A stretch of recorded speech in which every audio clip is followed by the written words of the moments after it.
जिला उधमपुर में सफाई कर्मचारी यूनियन का धरना प्रदर्शन तीसरे दिन भी जारी रहा, जहां पैंथर्स पार्टी के राज्य प्रधान व पूर्व विधायक बलवंत सिंह मनकोटिया उनके समर्थन में धरने पर बैठे।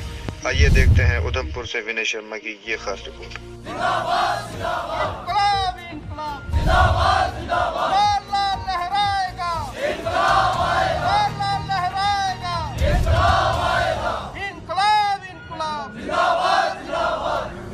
ये जायज़ मांगे इसलिए हैं कि एक वक्त था कि शहर के 10 वार्ड हुआ करते, आज वक्त आ गया कि शहर के 21 वार्ड हैं। और अगर जो नए वार्ड बने हैं उनकी अगर बात करें, अगर आप 17 नंबर वार्ड की बात करें, 18 की बात करें, 19 की बात करें, 20 की बात करें, 21 की बात करें, 5 नंबर वार्ड की बात करें, तो ये इतने बड़े बड़े वार्ड हैं कि यहाँ पे आपको कम से कम एक वार्ड में कम से कम 10 सफाई कर्मचारी चाहिए, तब जाकर आप सफाई कर सकते हैं।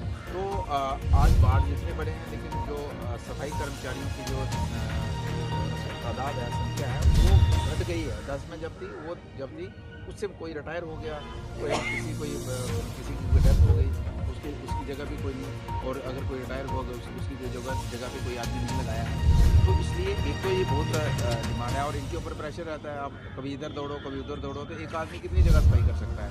तो एक तो इनकी बिल्कुल जेन्युइन डिमांड है कि यहाँ कम से कम ज़्यादा से ज़्यादा लोगों को रखा जाए और पॉपुलेशन के हिसाब से रखा जाए, एरिया के हिसाब से लोग जहाँ भर्ती किए जाएँ, ताकि यहाँ अच्छे तरीके से सफाई हो सके। हम चाहते हैं कि शहर सफाई शहर की होनी चाहिए, लेकिन उसमें तादाद भी चाहिए एम्प्लॉइज़ की।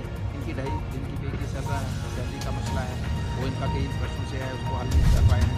इसी तरीके से इनको जो रेगुलराइजेशन इनका मसला है, कई वर्षों से लोग यहाँ डेली बेसिस पे नौकरी कर रहे हैं, लेकिन उनका कोई 10 साल से 15 साल से उनको रेगुलराइज नहीं किया गया है। तो ये मांग जो डिमांड्स हैं इनको